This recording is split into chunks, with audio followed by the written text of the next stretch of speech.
के तपाईँ एसई दिएर खाली बस्नु भएको छ? यदि त्यस्तो हो भने यो भिडियो तपाईँहरूकै लागि हामीले बनाएका छौँ।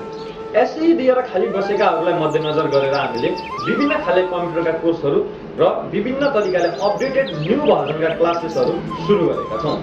अहिलेको यो आइटीको युगमा पढिरहेका सम्पूर्ण विद्यार्थीहरूलाई कम्प्युटर एजुकेसन एकदमै अपरिहार्य भएको छ। कम्प्युटर एजुकेसनले गर्दा तपाईँले भोलि +2 मा नयाँ किसिमका क्लासहरू गर्नु पर्यो या अपडेटेड कक्षामा जानु पर्यो भनेपछि पनि तपाईँले विभिन्न प्रोजेक्टहरूदेखि लिएर हरेक किसिमका कामहरू अब कम्प्युटरबाटै गर्नुपर्ने हुनेछ। यो सँगसँगै तपाईँले भोलिका दिनमा आफ्नो स्टार्टअप बिजनेस गर्न थाल्नुभयो या कुनै ठाउँमा सानो जब गर्न थाल्नुभयो भनेपछि पनि तपाईँलाई कम्प्युटर एकदमै आवश्यक पर्नेछ। त्यसैले अहिलेको समयमा रहेको यो खाली पिरियडलाई चाहिँ तपाईँले सदुपयोग गर्नु।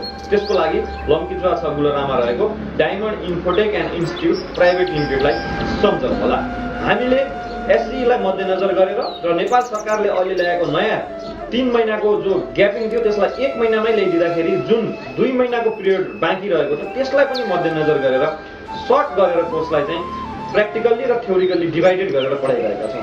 प्र्याक्टिकल्ली क्लासहरू तपाईँले हाम्रो यहाँ अफलाइन तरिकाले कार्यालयमै आएर लगाउनुहुनेछ भने हामी हाम्रो थ्योरी क्लासहरू तपाईँलाई अनलाइनबाट प्रोभाइड गर्नेछौँ।